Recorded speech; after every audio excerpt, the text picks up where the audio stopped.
Welcome back to the 2 Months Hockey Podcast presented by Kentwood Ford. I am your host, Joshua Marshall, and we have a good special guest with us. He is a featuring co host with us. His name is Nick.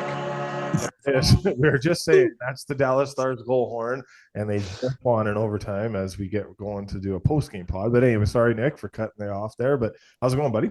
Oh, pretty good. That was probably the best introduction I'll ever have because the goal horn went off literally as you announced me. So it's not going to get any better for me than that. Exactly.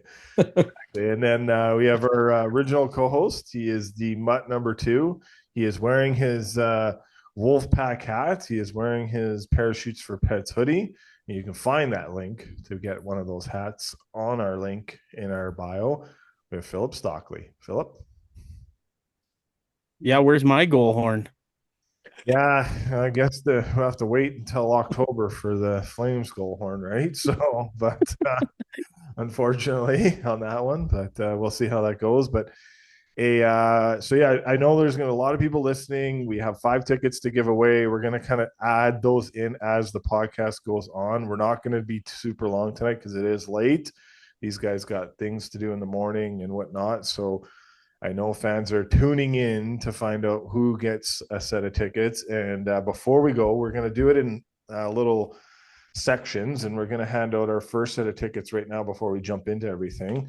So through Facebook, and thanks to our friends at Boston Pizza for donating these tickets and helping us get this going and helping us build up some followership on our podcast. So we really appreciate them for doing it. I think we have something for Game 4. I have to check, but for definitely for Game 3, the first winner is Kurt Flair off Facebook. So that was pulled from the owners of Boston Pizza, and so thanks to them there for doing that. And now as we go through, we'll keep announcing the winners. So keep in mind, that's how we're going to do it throughout the podcast. And so we have 5 winners. The first one is Kurt Flair. So Kurt, we sent you a message here to let you know you want tickets. So we'll wait to hear back for you to pick those up. But Phil, Nick, yeah, let's get to our Edmonton Oilers report. Sponsor our friends at Shadified Salon and Barbershop.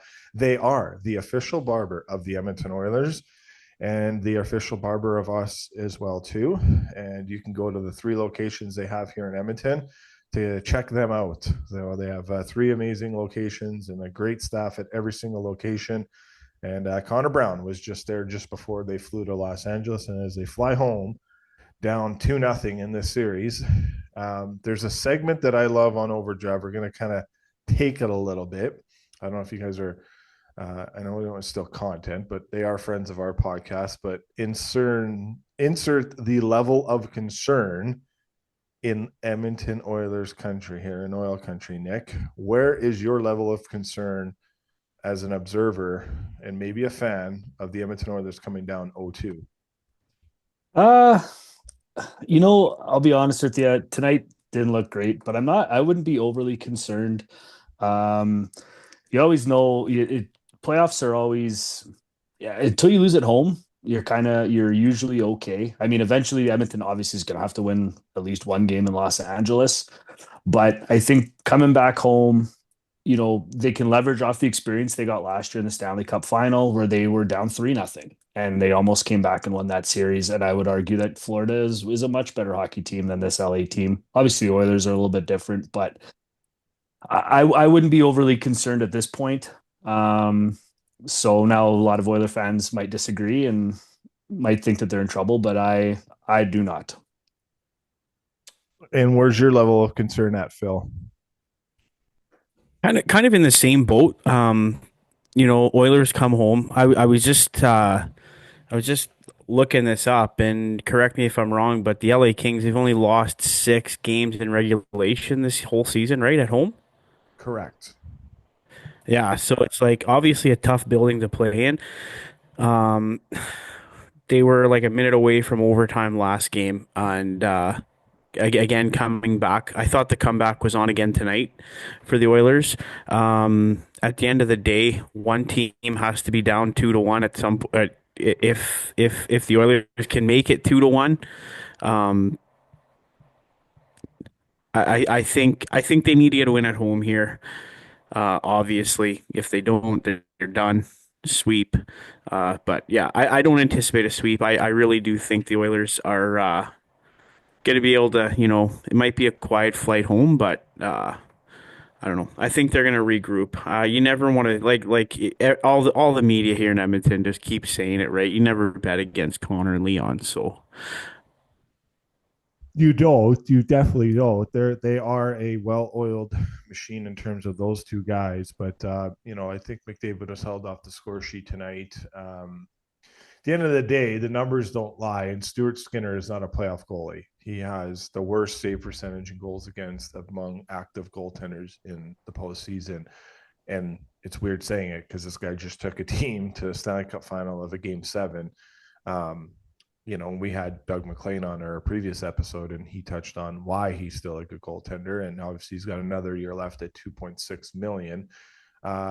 I know, Nick, before we hit record, you had some stats, some things that you had kind of wanted to share on. And I think you were saying the Kings look like a more matured team in terms of what they've been able to do. I think you were saying, if not, I put words in your mouth and made that up. But is that something you feel, you see, and you're observing? And can you elaborate a little bit more on that? Just kind of what I was talking about is, a lot of the MO with this Oiler team, during the McDavid playoff era has been they're always talking about, the lessons learned and, how it's going to make them better down the road, but you never actually see them really learning that quickly. And then what really impressed me tonight about LA was they really learned from game one, where in that third period in game one, they took their foot off the gas and they almost, it was almost a historic blow. They almost historically blew it. And tonight, you see they get up three, then all of a sudden it's 3-2. But LA never really took their foot off the gas. They learned that lesson from game one. And even with 6 minutes to go, they're on the power play and they got their top unit out there because they're not taking any chances. And that to me just shows that, they're mature and they're actually implementing what they're learning. They're not just talking about learning, but they're actually implementing it. They're actually like, okay, we can't mess around with these guys because they will embarrass us, just like they almost did at the end of game one. Yeah, they've been the better team the whole series. The Oilers had a 22-minute stretch between the end of the second period of game one and obviously that third period.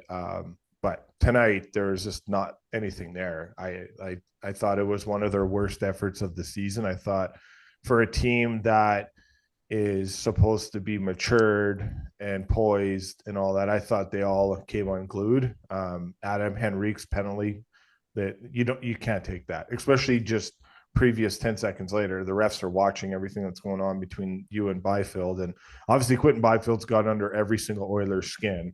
And they and then Pot goes and got kicked out of the game, and just unhinged. And from a lot of players, I'm not going to say every single player, but from a lot of players, you wouldn't expect that at Adam Henrique, a veteran type player who's gone to a couple Stanley Cup finals in his career, and a proven winner. So it's like, it's tough. I think some positives. Kane played good. And I get it. Like, hey, like, Tyler Yaremchuk on Twitter trying to blame this on the refs. That's a bad look, man. You can't make that comment. You can't put that tweet out. Like, this isn't on the refs. This is definitely on the Oilers. The refs aren't feeding the LA Kings power plays because for no reason. Those are legit penalties. The Oilers got away with quite a few as well tonight that they could have been called, so there could have been more. And it goes both ways. It all evens itself out throughout a whole regular season and a whole 20-game playoff segment if you're going right to the Cup final, or even a 7-game series. Phil, your kind of thoughts going forward here, like is Pickard the goalie of record for the rest of the series, or do you see Skinner in the net again? Yeah, you saw Skinner after, like, obviously you're going to be rattled after that type of a game. But just what I was gonna say about this whole thing, I just feel like LA is making the Oilers pay on every mistake they make, and they're really taking advantage of their opportunities. Um, you know, and yeah, like some of those shots, like you even look at the game winner the other night in LA, the Philip Deneau goal, like. I don't know, man. Like, does that shot need to be saved, or is like, He needs to save it. He needs to save it for sure. And I know I'm kind of going some like we're a very typical kind of podcast in terms of trying to be positive, but it's just it's a tough broadcast to listen to in terms of like, hey, they're putting McDavid out early on the penalty kill, and the Kings have got something to worry about. And then twice the Kings put the puck in the back of the net on the power play when McDavid's out there. Like, is that like he's not typically a penalty killer? Now he's all of a sudden the penalty killer in the playoffs, and the LA Kings are scoring goals. Like, I'm trying. I know Knobloch's trying everything he possibly can do, but this Kings team is a different team. And the city in this Edmonton, like we're in Edmonton. I'm not trying to piss fans off, but like you got to respect every single team in the playoffs. They make the playoffs for a reason. It's hard to make the playoffs. Like half the league doesn't make it. So well, and LA was the better seed too. yeah, like they were literally legitly a better team. Kemper's a really good goaltender. He doesn't give up much. You got him in game one, but he bounced back in game two. And I agree. Like Rashog made the great point on Twitter. Like you got to get a save. You got to get a save at a big moment. When your team gives up plays, it's often in the back of the net. At some point, you got to get a goaltender that bails you out. He can't do it, so you're going to move on to the next guy. And I don't think anyone had Calvin Pickard on the bingo card leading this team to a Stanley Cup final again in back to back years. So there's tons of pressure, and the pressure gets more. It's a must win, obviously, come Friday night, and like what lineup changes do you make, Nick? Do you put Kevin? Do you put Cam Dineen in? Do you is Derek Ryan coming in? Is Jeff Skinner coming back in? Like where you at with the roster moves? I thought Klingberg played pretty decent, to be honest, but Yeah, I mean, for me, I think the only thing I would look at is the goaltending change. And I mean, if I'm the Oilers at this point, I'm taking it a game by game process, sort of like what Carolina's done in the past, where they're not necessarily going to keep riding the same guy. Even Boston, when they had Allmark and Swayman, they took it game by game. I think Edmonton's going to have to do that. I don't know, like, I mean, maybe you take Jeff Skinner or you put Jeff Skinner in the lineup, but I don't know if he to me isn't has never been, a player that I would think would thrive in the playoffs. And obviously he's only played the one game and then he got taken out again for tonight's game. I don't know if he's going to change anything. Defensively, I would leave the D as it was. There's maybe you need to once again manage a little bit of Bouchard's minutes. I'm not sure how much exactly he played tonight, but I mean, there was a couple of goals where he had the best seat in the house just watching. Even on the sixth goal, like he took away that pass, but he was backed in so far that and Adrian Kempe in his first goal was an unreal shot. The second goal was even better, yeah, on that play. And there's a couple of times again tonight, like I said, Bouchard just best seat in the house, just not being aggressive enough in front of the net. And I mean, it's not that he's small, like he's big and he's seems to be pretty strong. He can shoot the puck really, really well, but he just hasn't learned the playoff defensive style yet. And I don't think he's aggressive enough. But I mean, until they get Ekholm back, I don't think they have anybody that yeah. can really be that guy. Yeah, and hey, the Kings felt this 4 years ago with no Drew Doughty, and they were able to pull it to a game seven. Now, this still could go to 7 games, and you're not getting Ekholm back anytime soon. I was told today that he could start skating later next week if the series goes on to that point, but as of now, he's still not skating, and but you're not getting him back this round from the sounds of it, unless he's going to go out there and try to play at any percentage, which you would maybe take. But from the what I know from what the injury is, it's not something he can play through right now. Philip, Adrian Kempe, he just does it to this team every year, regular season, playoffs. How do they find a way to stop him? Because he is obviously a tough build for the Oilers to kind of shut down right now. Yeah, I have no idea, and I think that's going to be a large assignment on the Oilers coaching staff is how to deal with that guy. But I was going to ask you guys how important has that trade been with Kuzmenko joining this team? It's huge, man. It's huge. He was a healthy scratch at times throughout the year in Calgary and never really got his footing in Philadelphia and lights out coming to LA. Nick, you want to chime in on that as probably well too. Oh yeah, you know what? And I mean, like I was actually because obviously I'm a Flyers fan when Kuzmenko was going there, I was actually a little bit excited about it. But it clearly, wasn't a good situation. The whole Philadelphia stuff could be dissected later. But I mean, you put him on a line with two pretty good skill guys with Kempe and Kopitar. I mean, those guys combined for 10 points tonight. Yeah. Like it's, they got what, 4 goals and 10 points. Like Yeah. that's really good. And LA got him not for very much, and he's been pretty good. Like obviously, like he's really fit in with those two guys. And in the past, maybe LA hasn't had the most depth, but he certainly adds it. And then your second go around here with your second line is Fiala, Byfield, and Laferriere. Like that's a pretty good top six, like pretty underrated Yeah. for me. Yeah. And then your third line is fast with Fogle and Dano and Morse. So like to me, that top nine is pretty good. And Edmonton, they obviously loaded up. They went to the nuclear option again tonight, and it's hard to beat deep teams when you're loading up one line and the rest of your lineup's a little bit thin. Yeah. Let's handle two more sets of tickets. So that'll be four tickets in total. From Spruce Grove, Stephen Lewin wins off of the subscription that he's done on YouTube. So thanks to Stephen for doing that. And X/Twitter, we have Patrick McKinnon from St. Albert. He is from Pulled off there. So thanks to those two people. So that's three so far. We got two more to hand out. We'll do those at the end of our podcast.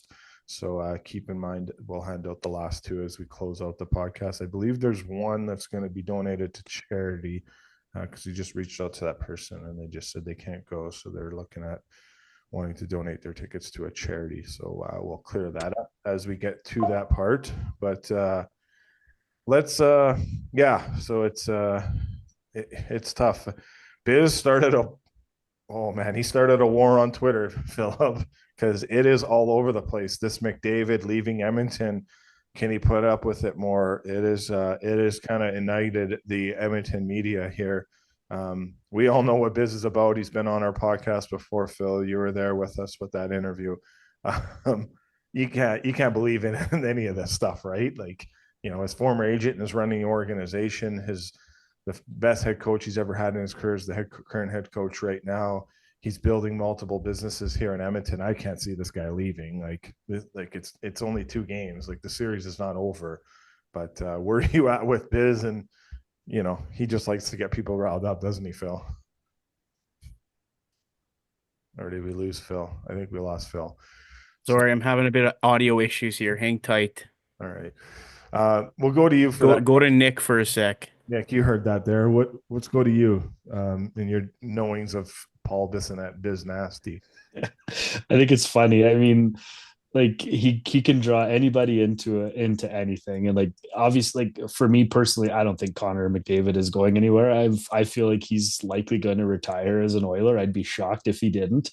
Yeah. But I think what, it's hilarious when somebody is out there and Connor didn't have the best game tonight, held off the score sheet, like you said. But I mean, he's not going anywhere. But, and the fact that like Edmonton media is all over it, like, how about you just leave it? Like, let the guy say whatever he wants. I'm sure those guys are way more connected to the team than Paul Bissonnette is. I'm sure, maybe not. But I mean, he's not going anywhere, especially not after this. Yeah. The last podcast Connor ever did was Biz Nasty's podcast during COVID, which was quite some time ago. He's never ever done another podcast since. So he doesn't even do like the 32 Thoughts podcast, and it's not like it's anything he hates those guys or anything like that. It's just he's just pretty set way in terms of how he deals with things.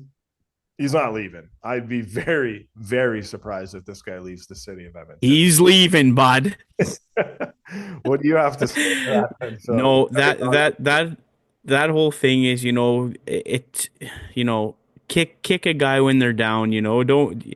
It's probably not the right time to be discussing it, but it is right now because he's all over Twitter. I just thought, business of friends. I thought we'd give him a little plug to play, but definitely I wouldn't.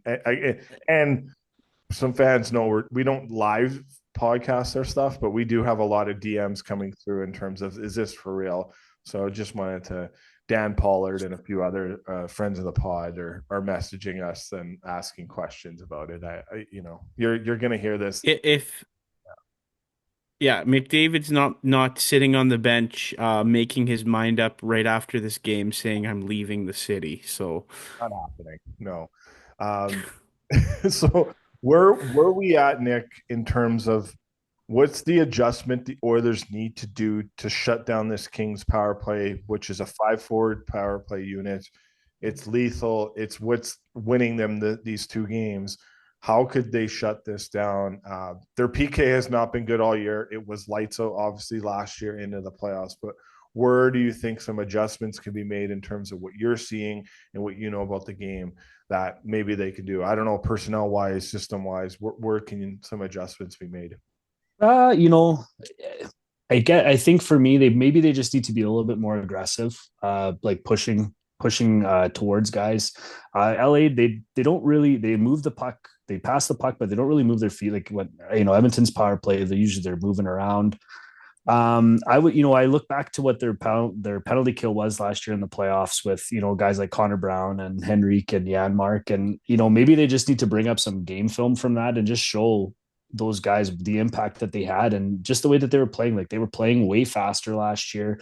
They were creating turnovers in their own zone and scoring shorthanded goals. Like I think they need to play more urgent and a little bit more aggressive, just as a whole. And whether it's penalty kill or 5-on-5, just play more urgent. I think for me, because like even tonight, when they made it 3-2, I didn't think that they. Yeah, I think they thought that LA was going to fold up, and I didn't see Edmonton just wasn't. They didn't play with enough desperation. I didn't think tonight.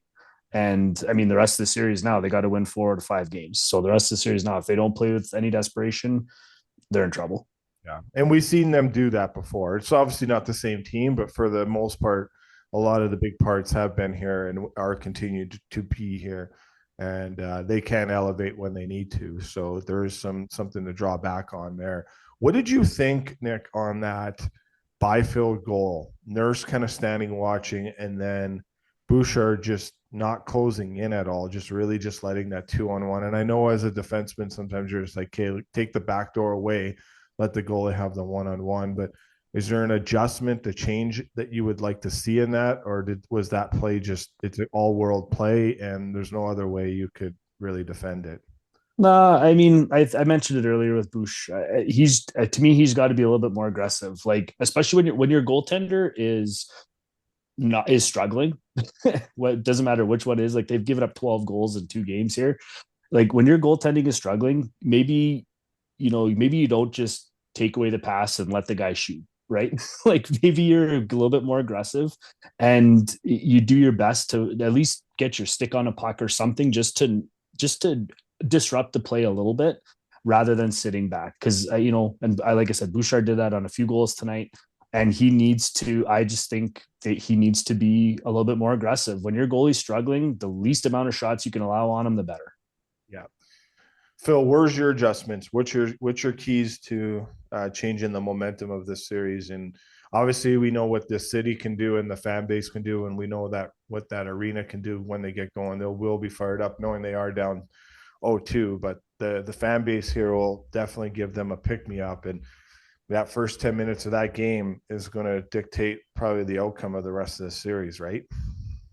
yeah, they've just got to feed off of that home rink now. Like Rogers Place has to be pumping for game 3 and um adjustments. I would just if I'm the coaching staff of the Oilers, I'm just gonna tell these guys like you guys are more than capable of winning this series. And Nick said it earlier, like he still thinks the Oilers have a really good shot of winning this series.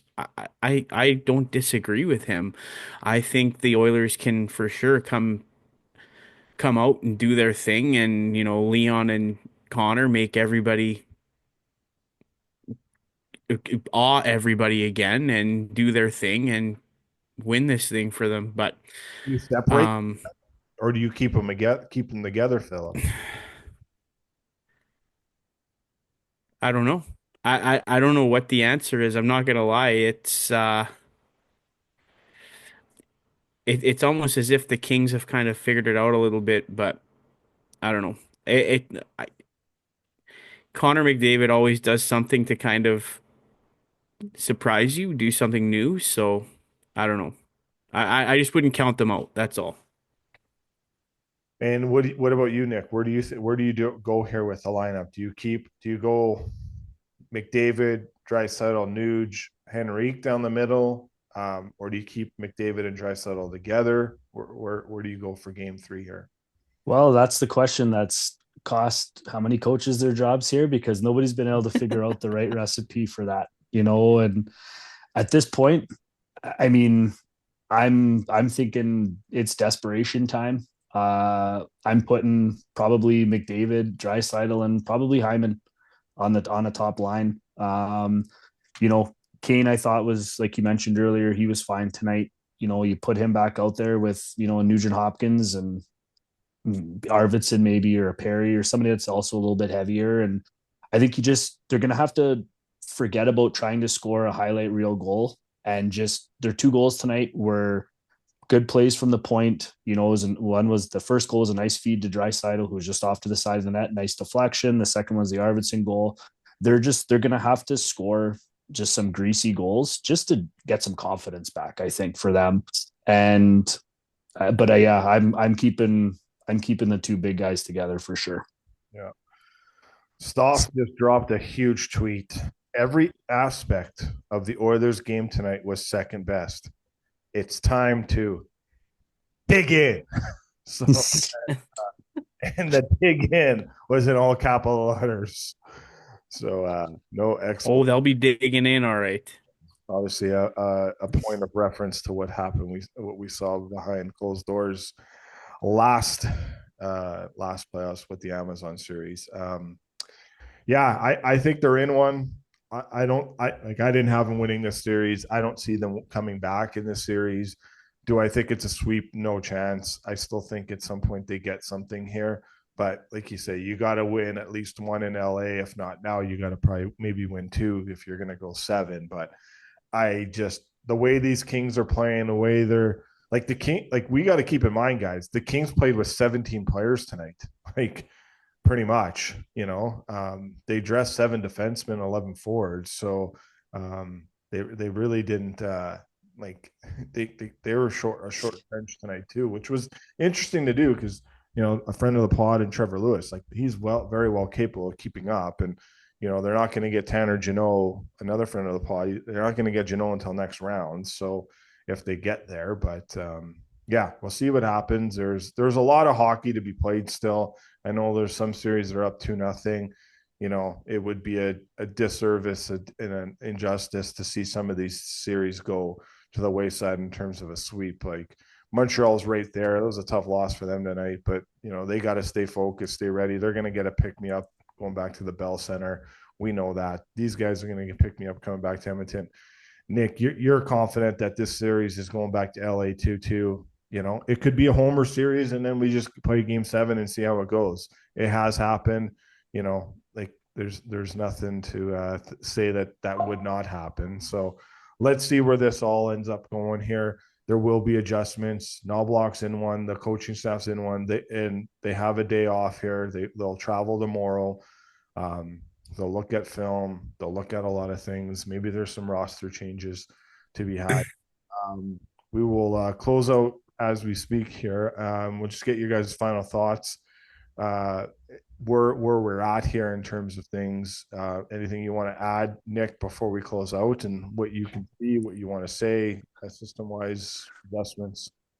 I mean, for me, honestly, it's not really about Edmonton, LA, but the Central Division looks like an absolute wagon right now. Like, I mean, just the way Minnesota, like Kaprizov last night, the way he took it to Vegas, and just those two series in the Central right now, like that division looks like an absolute wagon. And I think I underappreciated how good that division was this year, maybe because they have Chicago in it. But like I watching those teams, and every game is hard, heavy, close. Like the Dallas, Colorado, and St. Louis, Winnipeg series both look to me like just vintage playoff hockey. They've been so much fun to watch. Minnesota Vegas, like I know that's one specific one central team there or whatever, but you can almost say that series too. Like the Minnesota Wild, like they came in limping, but they got everyone healthy. Yep. Going to be they're not going to be an easy out. They're going to be a hard out. So, Phil, you want to add anything?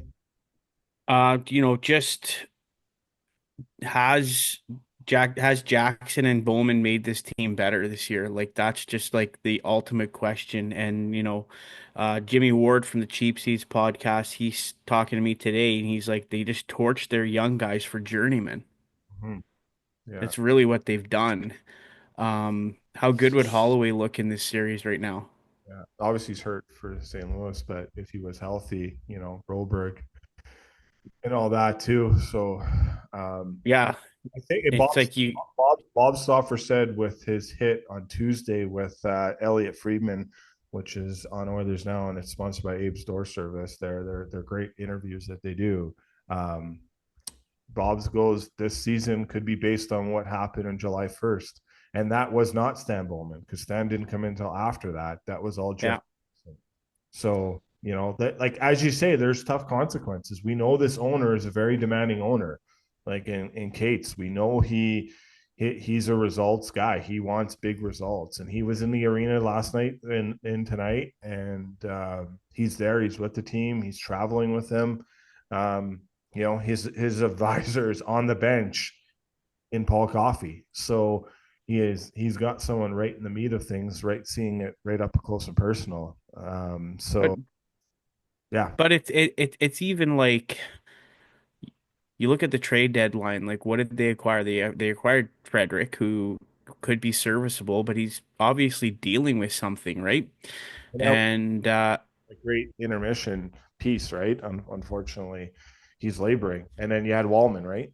Yeah. And moment, and it's like, so is it like you look at what happened with the offer sheets, and it's like, is Stan Bowman trying to work with what he's got because teams aren't wanting to work with him? Like what is it? Because Well, you'd think he'd add something else at the deadline to bolster his team a little bit, but I don't know. I just don't feel like those moves at the deadline really move the needle and make your team better.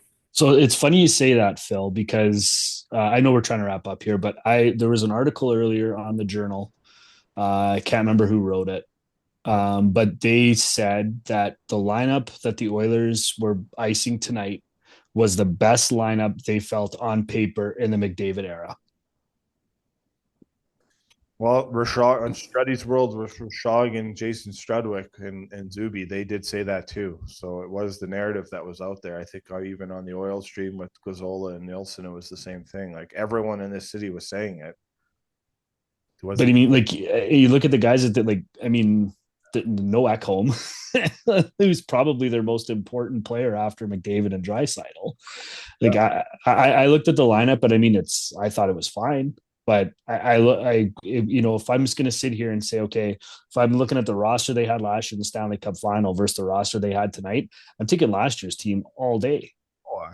Like Cody Ceci does not get enough love, guys. Like he is a whipping boy in most cities he goes to, even in Dallas, which isn't the hockey of hockey hotbeds, but he's a proven winner. Like he's done good for the Dallas Stars.